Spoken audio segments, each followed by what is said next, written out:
Embarrassed by my coupons and old car, she chose to leave.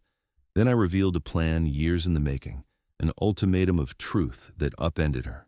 The words hit me like a sledgehammer to the chest. You're useless, Dad. Completely useless. My own daughter, standing in my kitchen, her face twisted with the kind of contempt I'd never seen before.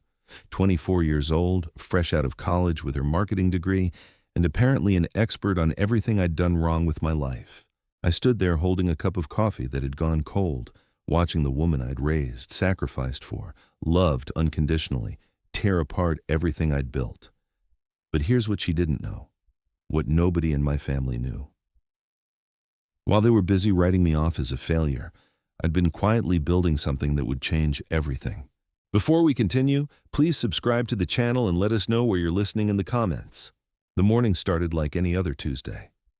I was reading the financial section of the newspaper, something I'd done religiously for 37 years, when Emma walked into my kitchen. She'd been staying with me for 3 months since graduating, supposedly saving money for her own place. What she'd actually been doing was treating my house like a free hotel while she figured out her life. "Dad, we need to talk," she announced, dropping into the chair across from me with that heavy sigh she'd perfected in her teenage years. I folded my newspaper carefully, the way my father had taught me to respect the things that mattered. "What's on your mind, sweetheart?"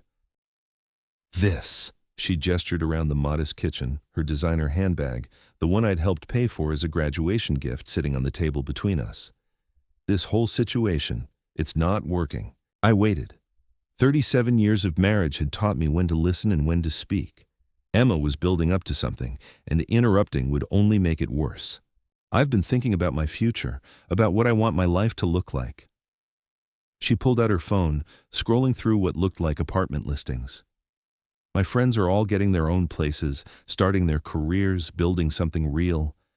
And I'm here, living with my dad who—" She trailed off, but I could see it in her eyes.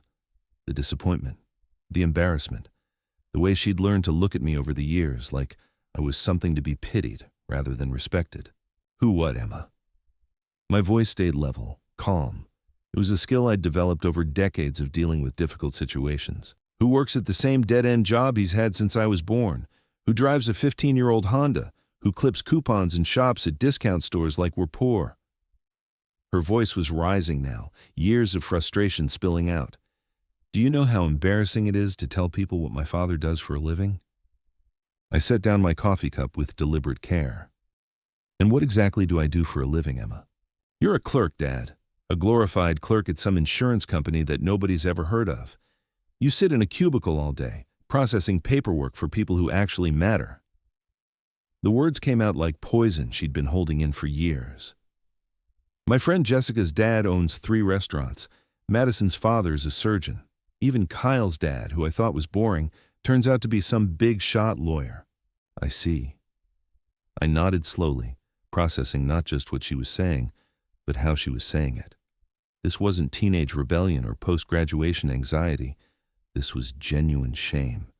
Shame about me, about the life I'd provided, about the man who'd raised her. "Nah. And it's not just the job, Dad. It's everything. This house hasn't been updated since the 90s. Your clothes look like they came from a garage sale. You drive that embarrassing car. You use those ancient flip phones. You act like spending money on anything nice is some kind of crime." She was on a roll now. 24 years of judgments pouring out like water through a broken dam. "When I bring friends over, I have to apologize for everything. The furniture, the decorations, the way you dress. Do you know what it's like to be ashamed of your own father?" The question hung in the air between us like smoke from a fire that was just beginning to burn. I looked at this young woman, this person I'd worked double shifts to put through college, whose student loans I'd co-signed, whose car insurance I still paid, whose credit card bills I'd covered more times than I could count. "Tell me something, Emma," I said finally. "What exactly would make you proud of me?" She blinked, apparently not expecting the question. "I don't know. Something. Anything. Some sign that you have ambition, that you want more out of life than just existing paycheck to paycheck." "Paycheck to paycheck," I repeated slowly. "Yes, Dad. That's exactly what this is. You live like someone who's given up, like someone who's accepted that this is as good as life gets." She gestured around the kitchen again, taking in the older appliances, the simple furniture, the lack of luxury that seemed to offend her so deeply. And you know what the worst part is? I'm starting to turn out just like you. I'm 24 years old, living at home with no clear direction and no real prospects. I'm becoming the same kind of failure you are. There it was, the word that cut deeper than all the others combined. Failure. I stood up slowly, my knees protesting after 43 years of what Emma apparently considered a wasted life. I walked to the window that looked out over the small backyard where I'd taught her to ride a bike, where we'd had barbecues every 4th of July, where she'd played with the neighborhood kids while I worked in the garden every weekend. "You think I'm a failure," I said, not really a question. "I think you've settled, Dad. I think you stopped trying somewhere along the way, and now you're content to just drift through life without making any real impact on anything or anyone." I turned back to face her, this young woman who looked so much like her mother it sometimes took my breath away. Sarah had been gone for 8 years now, cancer taking her just 2 months after Emma's 16th birthday. I wondered what Sarah would think of this conversation, of the daughter we'd raised together, of the judgments being passed in the kitchen where we'd shared thousands of meals as a family. "So what exactly are you proposing?" I asked. "I'm moving out. I found a place with 2 roommates. It's expensive, but I'd rather struggle on my own than stay here and watch you waste away in mediocrity." She pulled out a piece of paper, carefully folded, and placed it on the table. "This is what I owe you for rent and expenses. I'll pay you back as soon as I can, but I can't stay here anymore. I can't enable this lifestyle of yours where nothing ever changes and nothing ever gets better." I looked down at the paper without picking it up. Numbers written in her careful handwriting, calculations of what she thought our relationship was worth in dollars and cents. "Emma," I said quietly, "before you make any final decisions, I need to show you something." "Dad, there's nothing you can show me that's going to change my mind. I've made my decision. I need to build a life I can be proud of, with people I can respect." The words hit their mark perfectly. People she could respect, not including me. "Humor your old man for 5 minutes," I said. 5 minutes, and then you can leave with a clear conscience, knowing you gave me every chance to prove I'm not the complete disappointment you think I am." She checked her phone, probably calculating how much time she could spare for her failure of a father. 5 minutes? I walked to my small home office, Emma following reluctantly behind me. The room was exactly what she expected. A cheap desk from some furniture warehouse, an old computer that took forever to boot up, filing cabinets that had seen better decades. Everything about the space screamed ordinary, forgettable, the kind of life that left no mark on the world. But it was what was inside those filing cabinets that would change everything. I sat down at the computer and waited for it to wake up, Emma standing behind me with her arms crossed, probably composing the speech she'd give her friends about finally confronting her loser father. The screen flickered to life, and I navigated to a website she'd never seen me use before. "What is this?" she asked, leaning closer despite herself. "This is my Charles Schwab account," I said simply, typing in my username and password. The page loaded, and Emma's arms slowly uncrossed as the numbers came into focus. Account balance, portfolio value, recent transactions, dividend payments, capital gains. Numbers that didn't match anything she thought she knew about my life. "I don't understand," she whispered, staring at the screen. I opened another browser tab, then another. Fidelity, Vanguard, E-Trade. Each account showing similar numbers, similar success, similar proof that everything Emma thought she knew about her father was wrong. "Dad, what is this? How do you have this much money?" I turned in my chair to face her, seeing her expression change from confusion to disbelief, to something that might have been fear. Fear that she'd made a terrible mistake. Fear that she'd completely misjudged the man who'd raised her. "Das hitinko." This, Emma, is what 37 years of living below your means looks like. This is what happens when you invest wisely instead of spending foolishly. This is what compound interest can do when you start early and stay consistent. Her mouth opened and closed like she was trying to speak but couldn't find words. "Every dollar you thought I was too cheap to spend, every purchase you thought I was too afraid to make, every upgrade you thought I was too poor to afford, I invested instead. While your friends' fathers were buying expensive cars and taking lavish vacations, I was building something that would last. I clicked through the portfolio holdings, showing her decades of careful stock selections, mutual fund investments, dividend reinvestments. Apple shares bought in 2003, Google stock purchased at the IPO, Amazon when everyone thought it was just an online bookstore. Microsoft, Tesla, Netflix, companies she used every day without realizing her father had been betting on their success for years. But why, she asked, her voice barely above a whisper. Why live like this when you have so much? Because having money and spending money are two different things, Emma. Because wealth isn't what you show off, it's what you build quietly over time. Because I learned a long time ago that the people who look rich often aren't, and the people who are rich often don't look it. I stood up and opened one of the filing cabinets, pulling out folders thick with documentation. Brokerage statements going back decades, dividend checks, annual reports from companies she'd never heard me mention. Your mother knew, I said softly. We planned this together. Every investment, every decision, every sacrifice. We wanted to build something that would ensure you never had to worry about money the way we did when we were young. Emma sank into the small chair in the corner, the same chair where she'd done homework while I worked in the evenings, where she'd complained about school and boys and all the dramas of growing up. Now she sat there looking like someone who'd just discovered that gravity worked backwards. How much? She asked finally. I pulled up a summary screen showing the total value across all accounts. The number was substantial. More than substantial. It was the kind of number that changed everything about how you looked at the future, about what was possible, about what security really meant. Emma stared at the screen for a long time, not speaking. I could see her mind working, recalculating everything she thought she knew, reassessing every judgment she'd made, every criticism she'd voiced, every moment of shame she'd felt about the man sitting next to her. I don't understand why you live this way, she said finally. If you have this much, why not enjoy it? Why not buy nice things, travel, live in a better house? Because money is a tool, not a toy, I replied. Because the goal was never to spend it, but to build it.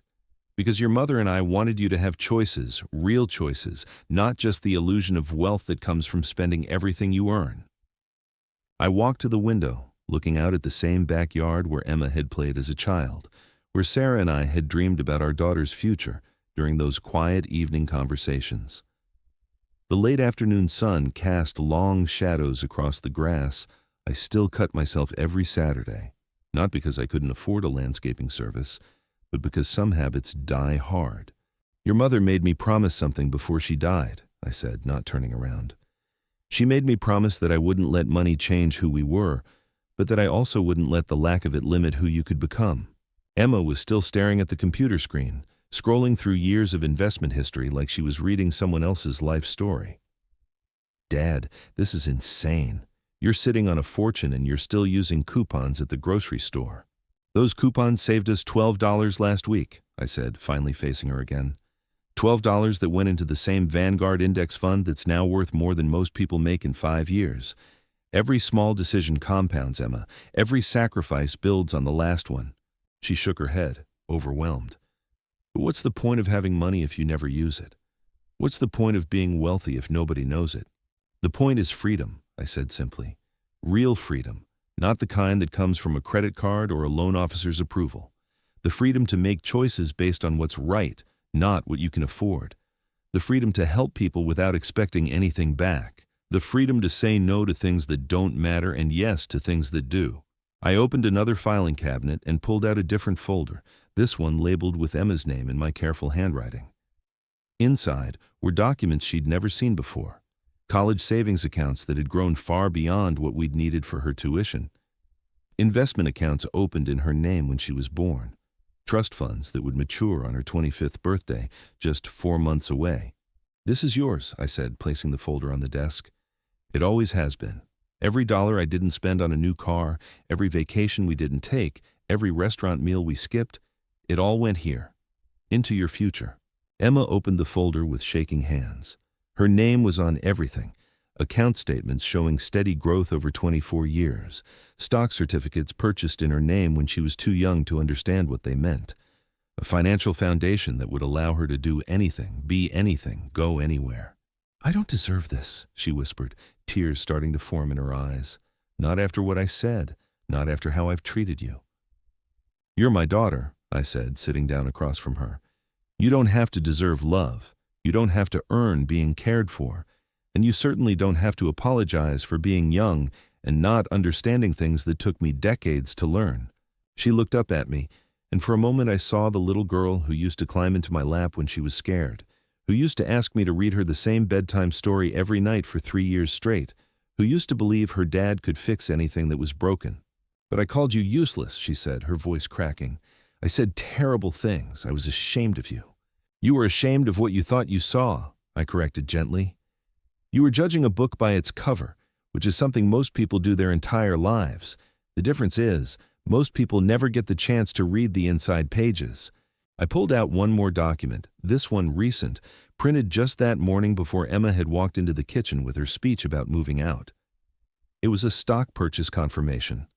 Tesla shares, bought 3 days earlier when the stock had dipped on some analyst's negative report. I bought these after watching you use that car-sharing app last week, I explained.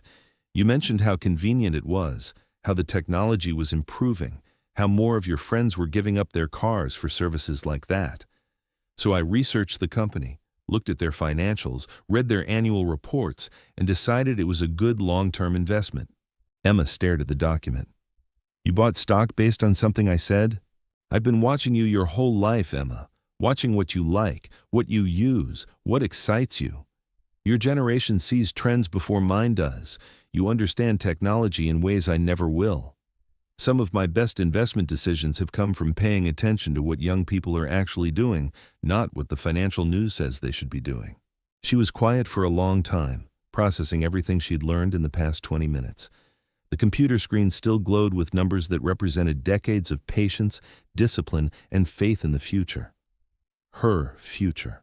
The apartment, she said finally. The roommates. I already signed a lease. And you should honor it, I said. Moving out is the right thing to do. You're 24 years old. You need to build your own life, make your own mistakes, discover who you are when you're not living in your father's house. But now I don't need to worry about the money. I could afford a place by myself. I could travel. I could do anything. I leaned back in my chair, the same cheap office chair I'd bought 15 years ago when Emma complained that my old one squeaked too much when she was trying to study. You could do anything, but what should you do? That's the real question wealth asks you. Not what can you afford, but what will make you the person you want to become. Emma closed the folder carefully, handling it like it contained something precious and fragile, which, in a way, it did. It contained possibilities. It contained the freedom to choose based on values instead of limitations. It contained the security that comes from knowing you have options, even when you choose not to use them. Why didn't you tell me before? She asked. Why let me think we were struggling? Why let me be embarrassed? Because I wanted you to understand the value of things before you understood the cost of things, I said.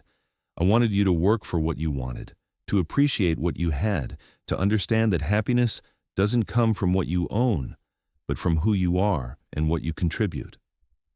I gestured around the modest office, taking in the cheap furniture and outdated equipment that had embarrassed her so much. This room has generated more wealth than most people will ever see, not because of what's in it, but because of the decisions that were made here. The late nights spent researching companies, the careful analysis of market trends, the patience to hold investments for years when everyone else was buying and selling based on emotions. Emma stood up and walked to the window, looking out at the same view I'd been contemplating moments earlier. I feel like I don't know you at all, she said, like I've been living with a stranger my entire life. You've been living with a father who loved you enough to sacrifice what other people would consider important so that you could have what's actually important, I replied. The freedom to choose your own path without financial constraints, limiting your options. She turned back to me, and I could see the wheels turning in her mind. The girl who'd majored in marketing was starting to understand the long-term strategy behind decisions that had seemed small and meaningless at the time. The old car, she said slowly, the discount shopping, the home repairs you did yourself instead of hiring contractors. It was all intentional. Every dollar has a choice to make, I said. It can buy something now, or it can grow into something bigger later. Your mother and I chose later. We chose your future over our present comfort. We chose building wealth over displaying wealth. Emma walked back to the desk and picked up the folder with her name on it. What happens now? What am I supposed to do with all this? Whatever you want, I said simply. That's the point. You can start your own business, you can travel the world, you can go back to school, you can invest it and continue building wealth, you can give it all away to charity. The choice is yours. And for the first time in your life, money won't be the factor that makes the decision for you. She sat back down, holding the folder against her chest like a shield. I owe you an apology, a big one. I said horrible things. You said things that a young person says when they don't understand the full picture, I corrected. You're not the first person to mistake frugality for poverty or mistake quiet wealth for failure. Most people make those same mistakes their entire lives. I opened my desk drawer and pulled out a small notebook, worn from years of use. Inside were handwritten records going back decades. Investment ideas, stock picks, dividend calculations, notes about companies I was watching. The real work behind the numbers on the computer screen. This is how it really works, I said, showing her pages covered with my careful handwriting. Not some get-rich-quick scheme or lucky gambling, just consistent research, patient investing, and the discipline to stick with a plan even when it's boring. Emma flipped through the notebook, seeing years of methodical work condensed into columns of numbers and brief observations. You've been doing this since I was born? Since before you were born, I said. Your mother and I started investing the year we got married. We made mistakes early on, lost money on bad picks, learned expensive lessons about timing and emotions, but we kept at it, kept learning, kept building. She stopped at a page near the back of the notebook, dated just 2 weeks earlier. My notes about the conversation we'd had about her job search, her frustration with the competitive market, her concerns about student loan payments. Below that, a list of companies in the education and career services sector that I'd been researching.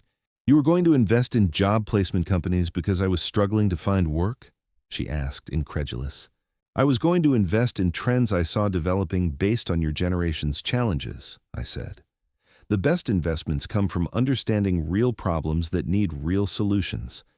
Your struggles aren't just your struggles. They're shared by millions of people your age. Smart money follows real needs. Emma closed the notebook and handed it back to me, but I waved it away. Keep it, I said. Study it. Learn from it. Add your own notes. The best gift I can give you isn't just money. It's the knowledge of how to grow it, protect it, and use it wisely. She clutched the notebook like it was a treasure map, which in many ways it was. Dad, I don't know what to say. Say you'll be careful, I replied. Say you'll remember that money is a tool, not a measure of your worth.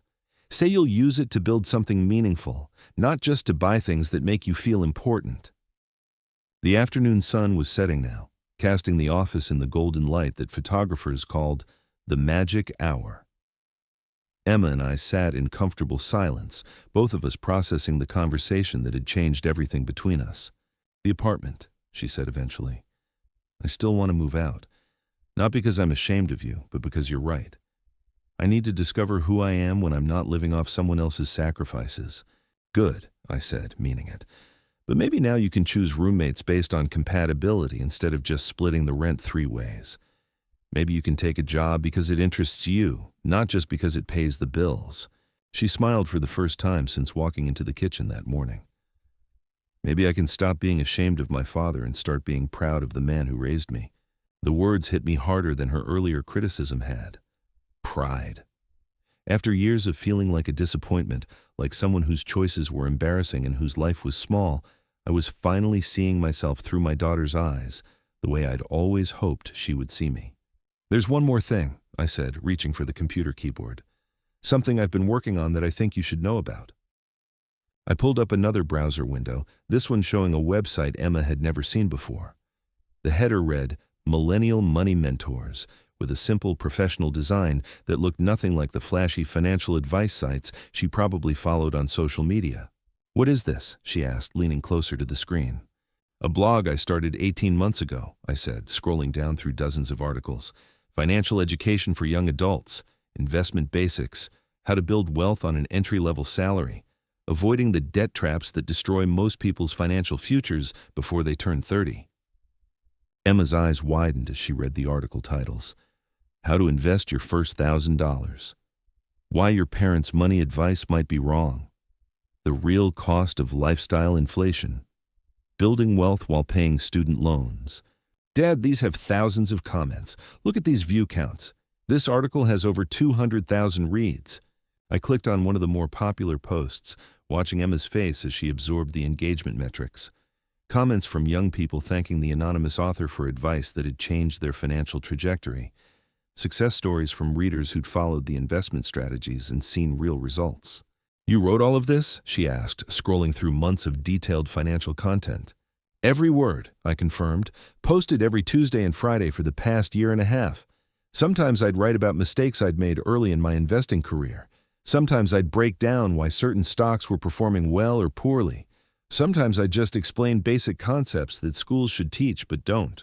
She clicked on a post titled, "My Father's Financial Wisdom Nearly Ruined My Life," and started reading.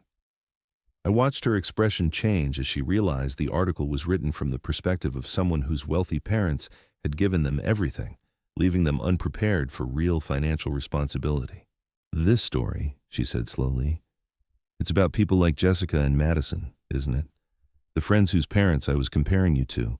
I've seen it happen dozens of times," I said. "Parents who think providing everything means never teaching anything. Kids who graduate college with no understanding of money because they have never had to make real financial decisions. They look successful on social media, but they're drowning in debt their parents co-signed for." Emma kept reading, absorbing article after article written by her father under a pen name she'd never heard. Financial advice that had helped thousands of young people avoid the mistakes she'd almost made herself. "The comments," she said, pointing to the screen. "These people love you. They're calling you brilliant. They're saying this advice changed their lives." "Money management isn't complicated," I said, "but it's counterintuitive. Everything that feels right in the moment is usually wrong for the long term. Everything that feels like deprivation is usually building toward abundance. Most people never learn the difference." She clicked on another article, this one about the psychology of spending versus investing. The comment section was filled with stories from readers who'd started small investment accounts, who'd learned to distinguish between needs and wants, who'd begun building the kind of wealth that would give them real choices later in life. "You're famous," she said, staring at the subscriber count. 93,000 people follow this blog. You have more readers than most professional financial advisors. I have more credibility than most professional financial advisors, I corrected, because I'm not trying to sell anyone anything. I'm not managing other people's money for fees. I'm just sharing what I've learned from 37 years of actually building wealth instead of just talking about it. Emma was quiet for several minutes, reading through articles that revealed a side of her father she'd never imagined existed. The man she'd called useless that morning had been secretly helping thousands of people build financial security, while she'd been sleeping late and complaining about her job prospects. "The writing," she said finally. "It's really good, Dad. Like, professionally good. You explain complex concepts in ways that make sense. You tell stories that make people care about compound interest and index funds." "Your mother always said I should have been a teacher," I replied. "She used to joke that I could make watching paint dry sound fascinating if I believed it was important enough." "Why didn't you tell me about this either?" Emma asked, gesturing at the screen full of financial wisdom her father had been sharing with strangers while she lived in the same house, completely unaware of his expertise. "Because you weren't ready to listen," I said honestly. "You were busy being embarrassed by my frugality. You thought my financial choices were signs of failure, not success. Would you have taken investment advice from someone you considered a loser?" She winced at the reminder of her earlier words. "Probably not." "Exactly. Sometimes wisdom has to be earned, not given. Sometimes people have to discover value for themselves before they can recognize it in others." I clicked on the blog's About page, revealing a photo I'd taken in this same office chair, though carefully cropped to show only my hands holding a book about investing. The bio was simple. A lifelong investor sharing practical wisdom about building wealth slowly and surely. No get-rich-quick schemes, no day trading tips, just proven strategies for people who want financial freedom more than financial flash. 93,000 people trust your financial advice," Emma said, shaking her head in disbelief. 93,000 people think you're an expert worth following, and I thought you were useless." "You thought I was ordinary," I corrected. "There's a difference. Ordinary can be extraordinarily effective when it's applied consistently over time. Flashy usually burns out fast. She scrolled down to the comments on the most recent post, reading responses from people who'd started emergency funds, opened retirement accounts, bought their first index fund shares. Young professionals thanking the anonymous author for helping them avoid financial mistakes their peers were making. "Listen to this one," Emma said, reading aloud. "Dear Mem, I'm 26 and just started following your advice 6 months ago. I've already saved more money than I saved in the previous 3 years combined. My friends think I'm crazy for living below my means, but I can already see the difference it's making. Thank you for showing me that being smart with money doesn't mean being cheap. It means being strategic." She looked up at me. "That could have been me writing that comment, if I'd been smart enough to listen to you instead of judging you." "It still can be you," I said. "The principles don't change just because you found out about them later than you could have." Emma clicked on another article, this one titled, "The Millionaire Next Door Isn't Who You Think." As she read, I watched her connect the dots between the blog's message and the man sitting next to her. "This article," she said slowly. "You're writing about yourself, aren't you? The millionaire next door who drives an old car and clips coupons and gets judged by people who don't understand that wealth and spending are different things." "I'm writing about a mindset," I said. "A way of thinking about money that most people never develop because they're too busy trying to look successful to actually become successful." She scrolled through the blog's archive, seeing 18 months of consistent posting, thousands of comments from grateful readers, guest posts from other successful investors who'd started following the blog. A complete financial education resource that her father had been building while she'd been living in his house, completely oblivious to his expertise. "The revenue," she said, clicking on a page that showed advertising partnerships and affiliate relationships. "Dad, you're making money from this blog too." "About $8,000 a month," I said casually. "Enough to cover all my living expenses without touching any investment accounts. The blog pays for itself, and then some." Emma's jaw dropped. $8,000 a month from writing about investing? "From helping people solve real problems," I corrected. "The money follows the value. When you consistently provide something people need, they find ways to support what you're doing." She stared at the screen, calculating numbers in her head. "That's almost $100,000 a year, just from the blog. Just from sharing knowledge I'd accumulated anyway," I said. "Knowledge that was sitting in my head doing nothing until I decided to write it down and help other people benefit from what I'd learned." Emma leaned back in her chair, overwhelmed by the third major revelation of the afternoon. Her father wasn't just secretly wealthy, he wasn't just a successful long-term investor. He was also a successful entrepreneur who'd built a profitable business around financial education. "I don't understand how I missed all of this," she said quietly. "I lived in the same house. I saw you working on the computer every evening. I just assumed you were playing solitaire or reading news websites." "You saw what you expected to see," I said. "Most people do. They look at external appearances and make assumptions about what's really happening underneath." I opened another folder on the computer, this one containing correspondence with financial media outlets, interview requests from podcasts, invitations to speak at investment conferences, offers from publishers interested in turning the blog into a book. "Dad, Bloomberg wants to interview you. The Wall Street Journal has been trying to contact you. You're being invited to speak at investment conferences." "And I've turned them all down," I said, "because the moment I become a public figure, the message changes. Instead of being a regular person sharing practical wisdom, I become a brand trying to maintain an image. The authenticity gets lost in the marketing." Emma scrolled through dozens of similar requests, all politely declined. "You could be famous. You could be making a lot more money. Why stay anonymous?" "Because the goal was never fame or maximum profit," I said. "The goal was helping people while building something sustainable. The blog serves its purpose perfectly as it is. Adding complexity would just create problems without solving any." She looked at me with something approaching awe. "You've been living a completely different life than the one I thought you were living. You're not just financially successful, you're actually making a difference in people's lives." "I'm doing what I've always done," I said, "taking care of the people I care about. The only difference is that now the circle includes people I've never met but who need the same guidance you needed, whether you knew it or not." Emma stood up and walked around the small office. seeing it with completely different eyes. The cheap furniture wasn't a sign of failure. It was evidence of someone who understood the difference between essential and impressive. The outdated equipment wasn't embarrassing. It was functional and paid for, requiring no monthly payments or upgrade cycles. "This whole room," she said, gesturing around the space that had embarrassed her that morning, "it's not a sign that you've given up. It's proof that you understand what actually matters." "Wealth isn't about what you display," I said.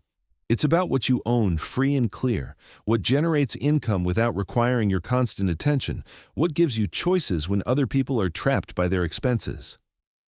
She sat back down and pulled up another article, this one about the psychology of lifestyle inflation.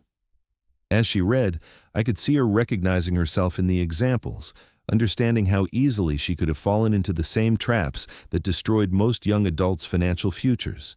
"The apartment I signed a lease for," she said slowly. "It's exactly the kind of place you warn against in this article. Expensive enough to prevent saving, impressive enough to make me feel successful, but not actually building any equity or long-term value." "It's not a mistake if you learn from it," I said. "And now you can afford to make that choice consciously, understanding the trade-offs instead of being forced into it by financial limitations." Emma closed the browser and turned to face me directly. "Dad, I owe you more than an apology. I owe you respect. I owe you recognition for everything you've accomplished while I was too blind to see it." "You don't owe me anything," I said, "but you owe yourself the chance to build on what you've learned today. You have advantages now that most people never get. Knowledge, resources, and time to let compound interest work in your favor. The question is, what you'll do with those advantages." She picked up the notebook I'd given her earlier, flipping through pages of investment wisdom accumulated over decades. "I want to learn everything. I want to understand how you did all this. I want to become the kind of person who builds wealth instead of just spending it." "Then we'll start tomorrow," I said. "Not with the money, but with the mindset. Money without wisdom is just a bigger way to make the same mistakes. Wisdom without money is just potential waiting for resources. You're about to have both." The office felt different now, charged with possibility instead of embarrassment. Emma was looking at her father not as a failure to be pitied, but as a mentor worth learning from. The transformation wasn't just in what she knew about my financial situation. It was in how she saw the choices that had created that situation. "There's one more thing I need to tell you," I said, reaching for my phone. "Something I've been planning since your mother died. Something that will complete the picture of what we've been building for your future." Emma watched as I scrolled through my contacts, stopping at a name she didn't recognize. Sarah Mitchell, estate planning attorney. The final piece of a plan that had taken 8 years to fully implement, a plan that would ensure everything Sarah and I had built would transfer to Emma in the most advantageous way possible. "Dad, what else could there possibly be?" she asked, exhaustion creeping into her voice from the emotional whiplash of discovering that everything she'd believed about her father was wrong. "The foundation," I said simply, placing the call.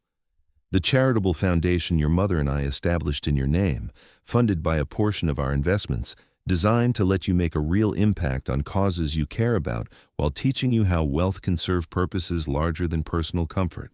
As the phone rang, I watched Emma's face cycle through surprise, confusion, and the dawning realization that the revelations weren't over. That the man she'd called useless that morning had been planning not just for her financial security, but for her opportunity to make a meaningful difference in the world. The conversation that had started with her calling me a failure was about to end with her understanding that failure and success often looked exactly opposite of what people expected, and that the most profound success often came disguised as ordinary, unremarkable, everyday choices that accumulated into extraordinary results over time. "Sarah, it's Robert. Yes, I think it's time to have that conversation with Emma about the foundation. Can you meet with us next week?" As I hung up the phone, Emma stared at me with a mixture of exhaustion and anticipation. "A foundation? Dad, how many more surprises are you going to drop on me today?" I leaned back in my chair, watching the last rays of sunlight fade from the office window. "Just this one, I promise. But it's important. It's the reason your mother and I did all of this in the first place." Emma rubbed her temples, processing everything she'd learned in the past few hours. I can't handle much more. My brain feels like it's going to explode. The Sarah Mitchell Foundation for Educational Opportunity, I said quietly. Named after your mother. Established 3 years ago with an initial funding of $2 million. Designed to provide college scholarships for students whose parents work in service industries, kids whose families sacrifice everything to give them chances they never had themselves. Her hands dropped from her temples. $2 million? Growing to approximately $2.7 million as of last month, thanks to careful investment of the principal. I opened another browser tab, showing her the Foundation's website. Professional, understated, focused entirely on the students it served rather than the donors who funded it. Emma scrolled through scholarship recipient profiles. Young faces, bright smiles, stories of overcoming obstacles that money alone couldn't solve, but that financial support could make manageable. Maria Santos, daughter of restaurant workers, studying biochemistry at Washington State. James Chen, son of hotel housekeepers, pursuing mechanical engineering at University of Washington. Ashley Thompson, raised by a single mother who cleaned offices, now in her 3rd year of medical school. These kids, Emma whispered, reading story after story. They're all first-generation college students. Like your mother was, I said. Like I was. We understood what it meant to have parents who worked multiple jobs just to keep food on the table, who dreamed of their children having opportunities they'd never had but didn't know how to make those dreams reality. Emma clicked on a video testimonial from a recent graduate, a young woman who'd received foundation support through nursing school and was now working at Seattle Children's Hospital. I couldn't have done this without the Sarah Mitchell Foundation, she was saying. Not just the money, though, that was crucial, but knowing that someone believed in me, someone who understood what my family had sacrificed, that gave me strength when I wanted to quit. Dad, this is incredible. These students, their achievements, the impact you're making. Emma's voice carried wonder now instead of criticism. How many scholarships do you provide each year? 32 full scholarships currently active, with 8 new recipients selected each year.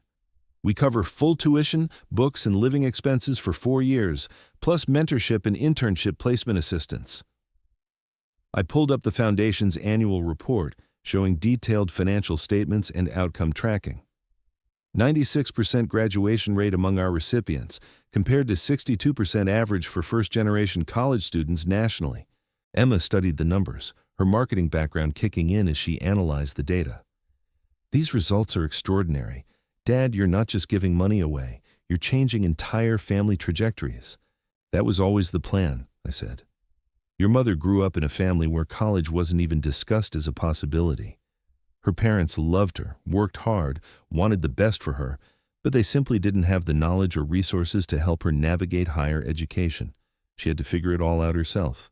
I clicked through photos from the Foundation's annual scholarship dinner, images of students with their families, parents who'd worked in kitchens and laundries and warehouses beaming with pride as their children received recognition for academic achievement.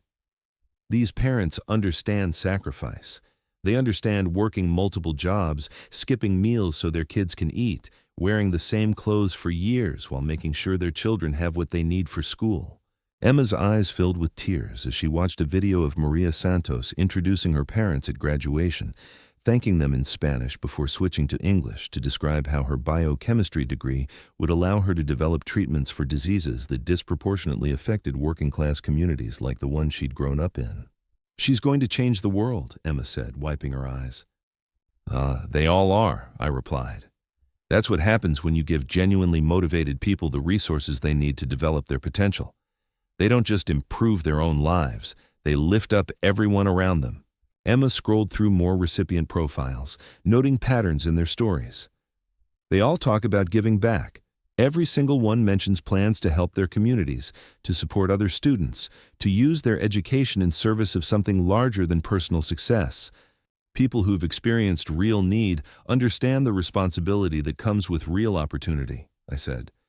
They don't take it for granted because they know how easily it could have gone differently. She clicked on another section of the website, this one showing the Foundation's selection criteria. Academic potential, financial need, demonstrated leadership, community service, and essays about how they plan to use their education to make a positive impact. These aren't just academic scholarships. You're selecting for character. Academic ability without character is just credential accumulation, I said. We're looking for students who will use their education to solve problems, not just to advance their own careers. Emma found the Foundation's Board of Directors page, recognizing several names from the local business community. These are serious people, Dad, the kind of community leaders I see quoted in the newspaper. Your mother and I learned early that if you want to make real change, you need to surround yourself with people who understand both vision and execution. Every board member has experience either in education or in building organizations that serve others. She clicked on a section titled Founder's Message and began reading aloud. The Sarah Mitchell Foundation exists because two working-class parents understood that education is the most powerful tool for breaking cycles of economic limitation. Our goal is not charity, but investment in human potential that will generate returns for entire communities across generations. You wrote this, she said, looking at me with new recognition. This isn't just philanthropy for you. This is personal. Every scholarship recipient represents a path your mother and I could have taken if someone had believed in us the way we believe in them, I said. Every graduation is a victory for every parent who ever worked 2 jobs to keep their kids in school. Every career success is proof that potential exists everywhere, but opportunity doesn't. Emma spent several minutes reading through detailed case studies of scholarship recipients, following their progress from application through graduation and into their professional lives. Ashley Thompson, the one whose mother cleaned offices, she's in medical school now. Pediatric surgery track, I confirmed. Planning to specialize in treating birth defects that require complex reconstructive procedures. She wants to work in public hospitals serving low-income families. And James Chen, the mechanical engineering student? Graduated last spring, already holds 3 patents for manufacturing efficiency improvements. Started his own company designing equipment that reduces workplace injuries in factories and warehouses. Emma looked up from the screen. Dad, these aren't just success stories. These are people who are going to impact thousands of lives because you and Mom gave them a chance. Because we understood what they needed and had the resources to provide it, I corrected. The success is theirs. We just removed some obstacles that shouldn't have been there in the first place. She clicked on the Foundation's financial transparency section, studying annual budgets and expense ratios. Administrative costs are only 3%. 97% of every dollar goes directly to student support. Your mother insisted on that structure, I said. She'd seen too many charitable organizations where most donations went to fundraising and overhead instead of actual service. We keep costs minimal by doing most of the administrative work ourselves and relying on volunteers for non-essential functions. Emma scrolled through volunteer profiles, recognizing several faces from the community. Mrs. Patterson from the library is on your volunteer team. She helps with application review and student mentoring. Turns out librarians are excellent at identifying genuine academic potential and connecting students with resources they need. I smiled, remembering Sarah's excitement when Mrs. Patterson had agreed to join the Foundation's support team. Your mother always said librarians understood the power of knowledge better than anyone. And Dr. Reeves from the community college serves as our educational consultant and helps with scholarship recipient placement. He's particularly good at matching students with programs that align with their career goals and learning styles. Emma continued reading, discovering that the Foundation's impact extended beyond individual scholarships. You fund teacher training programs too? Professional development for educators who work in high-poverty schools, I explained.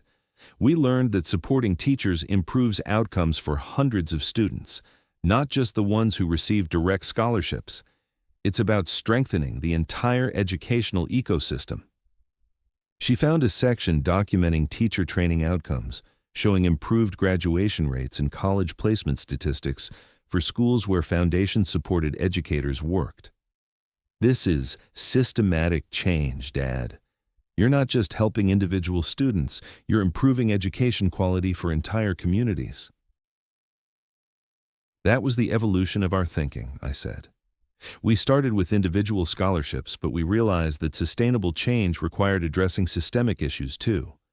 Better trained teachers, improved resources, stronger connections between schools and community support systems. Emma clicked on a photo gallery from recent teacher training workshops, seeing educators from across the region learning new strategies for helping first-generation college prospects navigate academic and financial aid processes.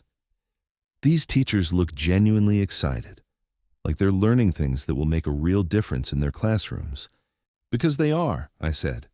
Most teachers go into education because they want to help kids succeed, but they often lack specific knowledge about college preparation for students whose families haven't been through the process. Our workshops fill those gaps. She scrolled through testimonials from participating teachers, reading stories about students who'd been encouraged to apply for colleges they'd never considered, who'd received help with financial aid applications, who'd been connected with mentors and resources that opened doors they didn't even know existed. Ito. Listen to this one, Emma said, reading from the screen. Before the Foundation's workshop, I had students with real potential who assumed college wasn't for them because their families couldn't afford it. Now I know how to help them find scholarships, navigate application processes, and understand that financial limitations don't have to mean educational limitations. 3 of my students from last year are now freshmen at 4-year universities. Multiply that across 47 teachers who've participated in our workshops over the past 2 years, I said. Each teacher impacts roughly 150 students per year. The ripple effects become significant. Emma found another section documenting partnerships with local businesses that provided internships and mentorship for scholarship recipients. You've created an entire support network. We learned that money alone wasn't enough, I said. These students needed professional connections, real-world experience, and guidance from people who understood both their backgrounds and their aspirations. The business partnerships provide that bridge between education and career success. She clicked through profiles of participating employers, recognizing names from construction, healthcare, technology, and manufacturing companies throughout the region. These are substantial companies, Dad. They're not just offering token internships. These look like real professional development opportunities. Because they are, I confirmed. We only partner with employers who commit to genuine mentorship and potential career pathways. The students earn these positions through merit, but the Foundation helps create access to opportunities that might otherwise be invisible to them. Emma spent several minutes reading success stories from the internship program, noting how many participants had received job offers from their placement companies or had been recommended for positions at other firms within the business network. Maria Santos did her internship at the Regional Medical Center, and they offered her a research assistant position while she completes her graduate studies, which allows her to gain professional experience while earning money to support herself through her master's program, I said. She'll graduate with both advanced education and practical skills that make her immediately valuable to employers. Emma looked up from the screen, her expression thoughtful. Dad, this isn't just charity.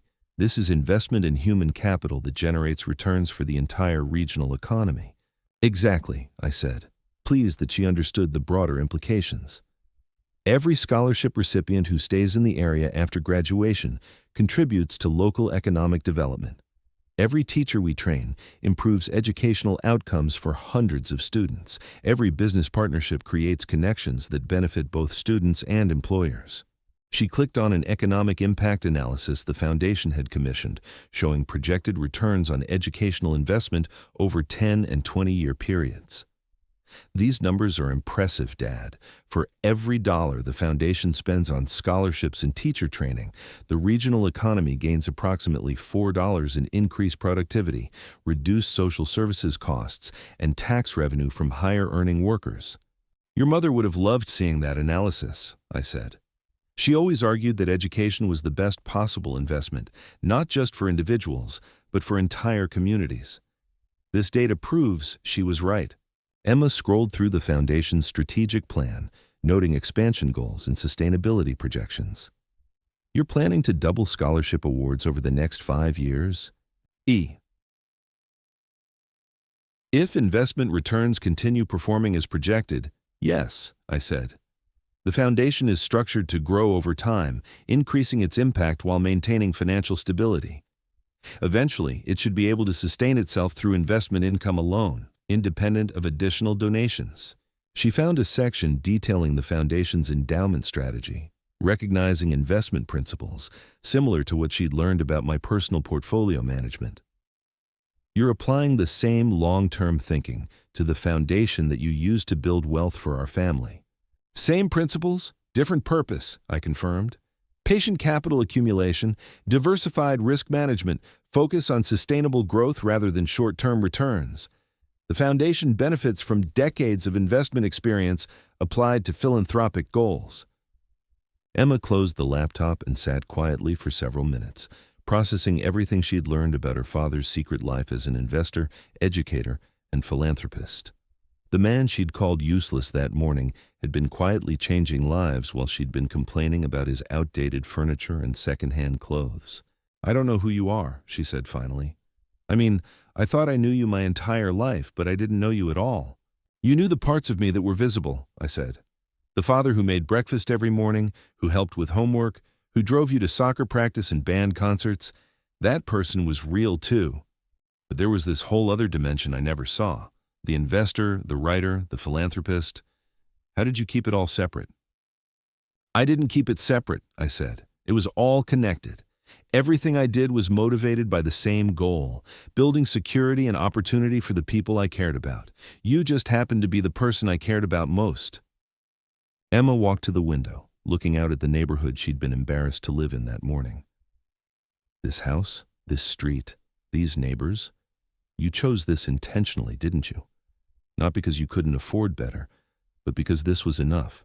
This house gave us everything we needed and asked for nothing we couldn't afford," I said. "It allowed us to invest the difference between what we could have spent and what we actually spent. That difference became your education fund, the foundation, the blog, everything else we built." She turned back to me. "And I've been judging you for choosing substance over appearance. You've been 24 years old," I said gently. "At 24, appearances matter because you're still figuring out who you are and how you fit in the world. It's natural to want external validation, to measure success by what other people can see. But you and Mom figured out that real success was invisible. We figured out that the most important achievements happen quietly, over long periods of time, in ways that don't generate immediate recognition," I said. "Compound interest, knowledge accumulation, relationship building, character development. The things that actually matter are usually the things that don't show up in photographs." Emma sat back down, picking up the notebook I'd given her earlier. "What happens now? How do I go from being the person who called her father useless to being someone worthy of all this trust and responsibility?" "The same way anyone builds anything worthwhile," I said. "One decision at a time, one day at a time, with patience and consistency and faith that small choices accumulate into significant outcomes." She opened the notebook, flipping through pages of investment wisdom and financial philosophy. "Will you teach me? Not just about money, but about all of it. The blog, the foundation, the way you think about building things that last." "I'll teach you everything I know," I said. "But more importantly, I'll teach you how to keep learning after I'm gone. The principles matter more than the specific strategies because principles adapt to changing circumstances while strategies become obsolete." Emma looked around the office one more time, seeing it now as the command center of a quietly influential life rather than evidence of a man who'd given up on success. "Dad, I need to ask you something, and I need you to be completely honest. Always. Or are you disappointed in me? For how I judged you, for how long it took me to understand what you were really doing, for being so focused on appearances that I missed the substance?" I considered the question carefully, looking at this young woman who'd spent the afternoon discovering that everything she'd believed about success and failure was backwards. "Emma, you're 24 years old. You're supposed to make mistakes in judgment. You're supposed to question everything, including your parents' choices. That's how you develop your own values and priorities." "But I was so wrong about everything." "You were wrong about some things and right about others," I said. "You were right that I could have lived more comfortably. You were right that I chose frugality over luxury. You were right that my lifestyle looked different from your friends' fathers. You were just wrong about what those choices meant." Emma smiled for the first time since the morning's confrontation. I was right about the facts, but wrong about the interpretation. Exactly. And now you have better information to make better interpretations. That's not failure. That's learning. She stood up and walked over to me, wrapping her arms around my shoulders in the first genuine hug we'd shared in months. I love you, Dad, and I'm proud of you. And I'm sorry it took me so long to understand what I was looking at. I love you too, sweetheart, I said, hugging her back. And I'm proud of you for being willing to change your mind when you got new information. That's the most important skill anyone can have. As we separated, Emma picked up the folder containing her financial inheritance, holding it carefully. This changes everything, doesn't it? Not just the money, but understanding what it represents. What you and Mom built together. What you're trusting me to continue. It changes everything and nothing, I said. You're still the same person with the same potential you had this morning. Now, you just have resources that match your capabilities and responsibilities that match your advantages. Emma opened the folder one more time, looking at account statements and investment documents that represented decades of patient wealth building. I want to be worthy of this trust. I want to honor what you and Mom created. Then start tomorrow, I said. Move into that apartment you leased. Learn to live independently. Make your own mistakes and your own successes. Use the blog and the foundation as learning laboratories for understanding how wealth can serve purposes larger than personal comfort. And remember that the goal was never to make you rich, it was to make you free. As the evening darkness settled over the neighborhood I'd chosen for its character rather than its prestige, Emma and I sat together in comfortable silence, both of us understanding that something fundamental had changed between us. Not just in what she knew about my life, but in how she saw the relationship between appearances and reality, between immediate gratification and long-term satisfaction, between looking successful and actually being successful. The daughter who'd called me useless that morning was leaving as a young woman who understood that true success often wore the disguise of ordinary choices made consistently over time. And I was discovering that the greatest return on any investment wasn't financial. It was watching someone you love learn to see the world clearly enough to build something meaningful within it. The lesson was complete, but the real education was just beginning. If you like this story, please like this video, subscribe to the channel, and share your impressions of this story in the comments. To listen to the next story, click on the box on the left. Thank you for watching.